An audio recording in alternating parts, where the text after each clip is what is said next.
Family, before we get into today's episode, I want to make sure that we have an understanding. By the way, pick up 100 copies of that book, The Magnetic Project Manager by who?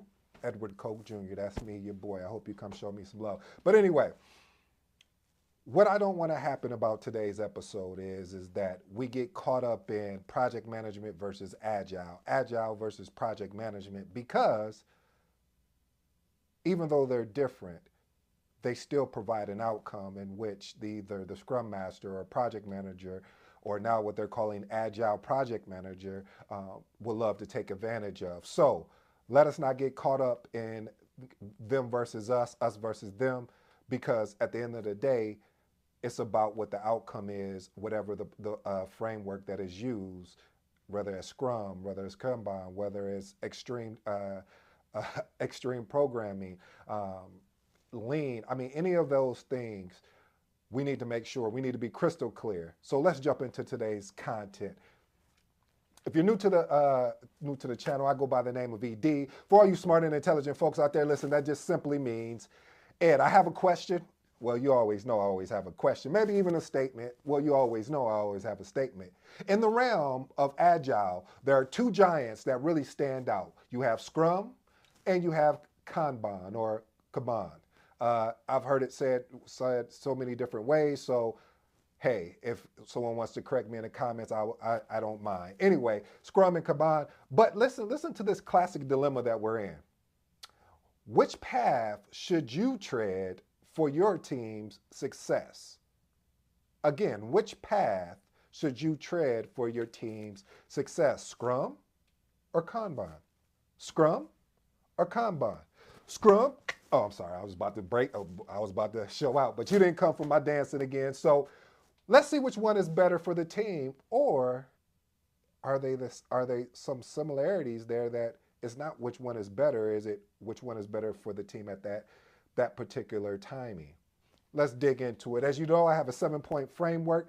This is going to be a compact meeting. I'm just gonna drop bullet point after bullet point after bullet point, because I really want to give so much value on this one, because I already know what's going to happen in the comments. So I got to make sure that I cover as much as I can before the family tunes out. So point number one, Scrum, basically embracing the structure framework. So with the Scrum framework, it's iterative and incremental approach with a fixed length sprint. Basically, the things that are fixed, normally when you look at a waterfall project, the items that is fixed is a scope. When you look at a iterative project like leveraging a Scrum framework, the schedule the schedule and cost are the two elements when we look at that iron triangle. You remember that iron triangle, right? Scope, cost, and time and quality. So one of the things there that is fixed is always going to be time or schedule, but we'll say time, as well as you're going to have the actual cost be fixed. Also, you're going to have different roles. So in Scrum, you're going to have a Scrum Master, product owner, and development team. Sometimes they'll even just say team. Another aspect of the Scrum framework, you're going to have daily stand-ups or stand-ups, sprint planning, reviews, also retrospective sessions. Now listen, normally when you leverage a Scrum framework, this is normally good for the ideal behind this, or I should say the ideology behind the framework is really around complex projects with evolving requirements. And also, one of the things that I enjoy about the Scrum framework, it really promotes and encourages collaboration, self-organization, and quick adaptation, or what I love, what it creates a sense of urgency. That's one of the things that sometimes I wish within a methodology of the waterfall methodology, that it created a sense of urgency, but sometimes you can't have that sense of urgency due to the fact of different tasks need longer times and longer windows, so you're not able to time box it as well as you are with the Scrum framework. Now let's look at Kanban or Kanban. It's more of a flow-based type of framework. What does that mean? So basically, if you could imagine, if you put your visual hat on for a minute, it really identifies on a Kanban board the work in progress. It focuses on optimizing tasks, reducing bottlenecks, as well as improving efficiency. Say what? I'm sorry, say improving efficiency. There are no time boxes. Tasks move across stages as they're completed. So it's no, okay, well, it's, and the reason behind, okay, I won't even go because I'm getting excited. Okay, let me slow down. This is suited for, I don't know why I just did, Wakanda, I'm in my Black Panther, but anyway, I digress. It's suited for teams seeking continuous improvement without major process change. And also what it does, it offers the flexibility, and again, sort of just like Scrum, the adaptability on various project types. Now, let's look at a common ground, let's see the similarities. Okay, both Scrum and Kanban, they emphasize on learning and adapting based on feedback. They're also both incremental progress that drives project success and customer satisfaction, as well as continuous improvement culture that ensure teams remain proactive instead of reactive and responsive. Now let's look at, for point number 4, I'm not even calling out the points. I'm having too much good. I'm sorry, family. If you can't tell that I love this, I don't even, matter of fact, while you're doing this, hit the like button, subscribe if you haven't subscribed, because I think it's like 90% that's watching and hasn't subscribed. But hey, I still appreciate you watching, but at least subscribe. I won't send you anything you don't want me to send you. Anyway, I digress. Scrums, I'll say how, let's do a versus first. Let's look at how rigid Scrum is versus the flexibility of Kanban. So Scrum has fixed sprints that can lead to changes during mid-sprint if required. Kanban has adaptability that suits project where requirements evolve frequently. And let's move into point number 5, team dynamics and roles. So in Scrum, roles are defined with clear responsibility and accountability. I love that so much. I could just go on how much I love that.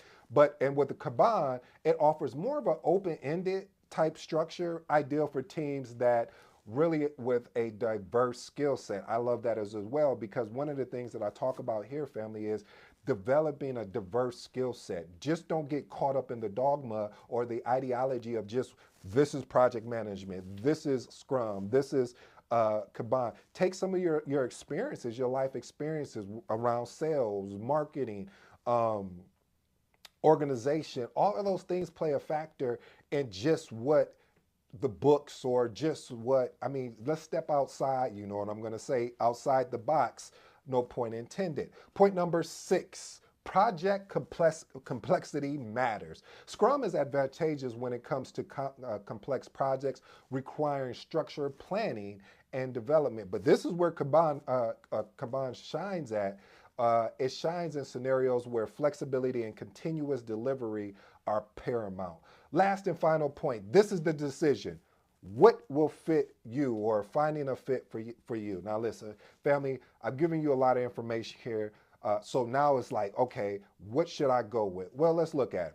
First thing you need to do is evaluate your project needs, the team culture. Let's park right there parenthetically. Team culture. Team culture. Let me explain why I keep saying that. A team culture is so important to a project. It's so important to a team that's leveraging Scrum. It's so important for a team that's leveraging Kanban or Kabana, or however you want to say. I'm trying to say it different ways so someone in the comments can say, you didn't say that right. It should be this. Great. I love to hear it. But the point that I'm trying to make, family, is team culture, no matter what framework or methodology that you choose, is important. The reason why it's important is because if they're unwilling to make that transformation to actually leverage the methodology or leverage the framework, it really won't even matter. I don't care what you try and use, because trying it won't even work. So family, understand that you have to understand the team culture. One of the things I've learned through my years in project management is that first you meet the team where they're at, and then you bring them up to where you need them to go, and even further. Because if you try to push in and say, well, we're doing it this way, you're gonna get so much pushback. Instead of leading by example, leading with authority, leading is gonna be the key. I'm gonna give you two more extra points on that same thing. Consider factors like project complexity, predictability, as well as the desired process flexibility. Those 4 points are very, or I said four, those 3 points are very important because of the fact of you got to understand what you're dealing with. You can't just go into a project and just say, I'm using this framework without first doing your homework on though the original point that I made around team culture, around client requirements, around project needs, because that will drive the other aspect of which if you should use a framework or a methodology. And last and final thing is, um, I would recommend, again, it's subjective. You can disagree with me in the comments, which I love a good healthy debate to say which one is which. But in matter of fact, I'll be curious to see which one would you leverage for a team. Which one do you find more success in, leveraging Scrum or leveraging a Kanban board? But anyway, if you choose Scrum, choose it for structure progress. But if you're looking for more of a fluid adaptation, I'm going to recommend Kanban. Anyway, family, this was today's episode. I hope you enjoy it. I've been your boy ED. Until next time, you know what I'm about to say. I'm out.